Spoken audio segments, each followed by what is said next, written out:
Can you tell us a little bit about yourself, Sasha? Yeah, so my name is Sasha Lasdon. I live in Madison, Wisconsin, also called Dejope, on Ho Chunk land. And I put this together partially because of the two threads of my work. One is working with the Wheel of Consent, both as a certified facilitator and as faculty with the School of Consent, which means that I help teach like a pro, which is a professional track for people working with individuals. And I've been doing that for a few years. Um, I also am a contact dancer. I've been dancing contact improvisation for 25 years. My home community is the glacier community in the Great Lakes region. Um, and I've been teaching and helping organize in my community for 15 years. It's hard to tell Mhm. time sometimes. Can you tell us about the origins and the evolution of the Wheel of Consent? Yeah, so the Wheel of Consent is a set of practices and theories created by Dr. Betty Martin. Um, it came out of her exploration with Harry Faddis around power and play and touch, and it opened her up to the questions of who's doing an action and who is it for. And it came through a practice called the 3 minute game. And she began working with it and realizing as she saw clients that they were missing pieces around touch. And so she began investigating, right? This is also an inquiry form that it came out of this inquiry of what practices help people notice themselves better. I first took Like a Pro with Betty Martin in 2015, and so that was my official entry point.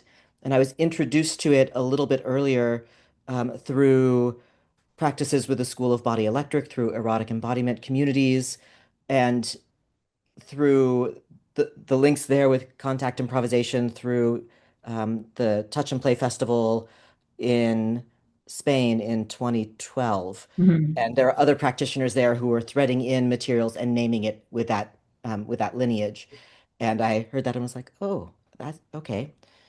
And then I also The trained as a sexological body worker mhm. in 2014, and that was another connection. The wheel diagram is so iconic with the Wheel of Consent. I always have this wondering of like when Betty Martin was like, I'll put it in a wheel shape in terms of how to explain it. I always wonder those like aha moments. So how has it affected your life? There's so many threads that are possible there. I think a main piece that I find in my regular life is finding discernment and clarity when interactions and dynamics are messy or muddy or confusing, that it gives me some tools to step back to notice myself, to give me some understanding to discern what what am I doing this for? What are the dynamics that are happening in a given situation? Can I tease them apart? How do I make choices? And allowing myself to be in the equation of that, not to erase other people from the equation, but to allow myself to be present in it. I've done several wheel consent workshops, and for me, it helped me realize where I have gaps. Like I tend not to do this part of the wheel very often, or I tend to find it more challenging. And so in the workshops, I was able to challenge myself and practice the pieces that I was less practiced at and maybe more uncomfortable with. And that was really, really useful because I don't know if I would ever have figured that out without the simplicity and the clarity of that wheel and the quadrants. Yeah, in this way, it functions like a contact improvisation score. It can be a base of practices that allow for playing with something. Mhm. I found that too. It highlighted where I wasn't very good at some particular things and had some very strong habits in other locations. Yeah, Yeah. like patterns. And then it's like, I found a pattern. Is it useful in my life or not useful in my life? That's always a good question. Yeah.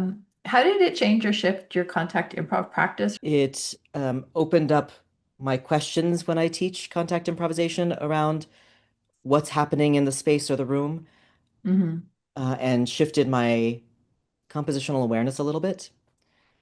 And it also deepened my quality of play in my practice of Hmm. contact improvisation.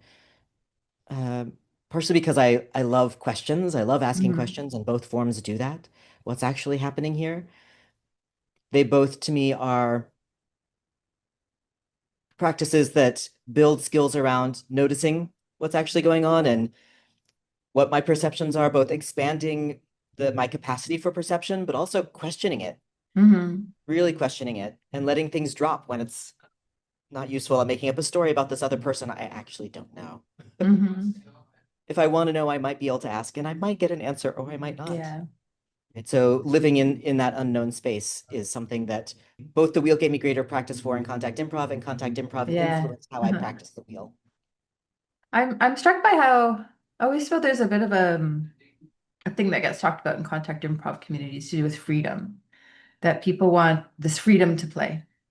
I have a master's degree in expressive arts therapy, and what they taught us is freedom only comes when there's a defined frame. And they use the example of like, or play, especially play. Play only comes when you have definitions of defined space. And they're like, you have to have the board game, or you have to have the perceiving arts at the theater, or you have to have the frame of the dance floor. Yeah, so I'm just struck by how the Wheel of Consent, I think for me, has provided a bit of a framework, and then that helps play blossom. Yeah, I like to have structure and a way, a lens, which way to see things or to help hold the experience. So I appreciate the Wheel of Consent for that in my contact improvisation.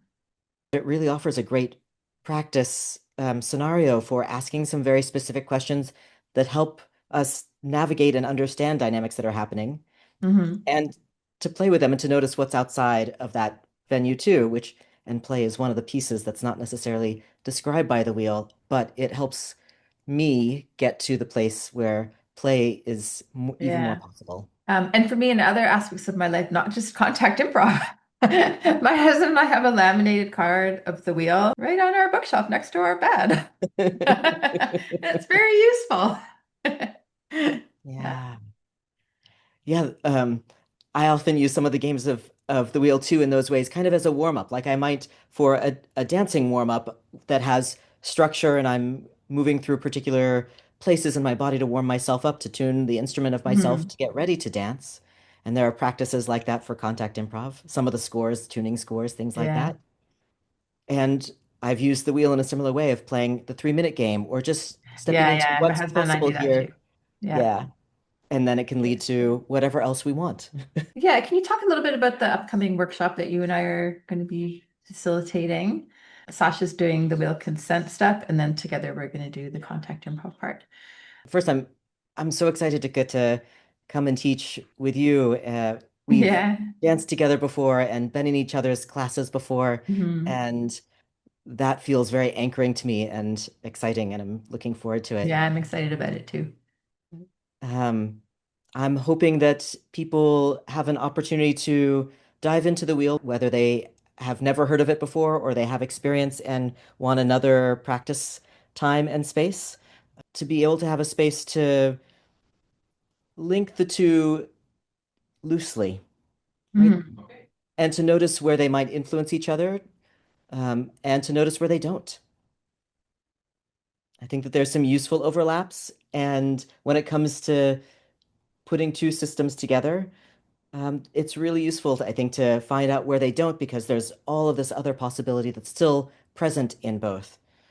But I think that there's positive influence back and forth. Yeah, it's like there's the wheel, there's contact improv, and it's where they overlap. And it's the same in a dance. Yeah. Yeah. So the two will dance together. Yeah. Yeah. What do you imagine? What do you hope that people might get from our teaching?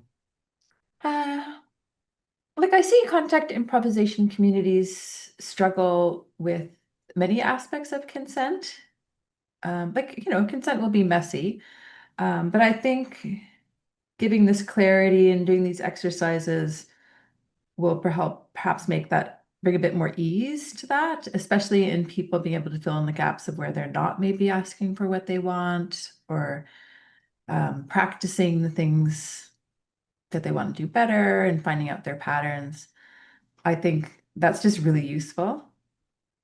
And I also think just the intention to spend some dedicated time working on consent and contact improv. I mean, that's just golden. To give for someone to give themselves that time, I think is really special. Yeah. Yeah. And if one or two people in a community will learn some new skills around this and they go back to their community of 50 people, that influences the whole community. Like that itself creates a shift. Um, yeah, so I guess my big plan, like my big plan for the world is like world domination through contact improvisation and consent. And this is like a small piece on that road. I'm joking. Sort of.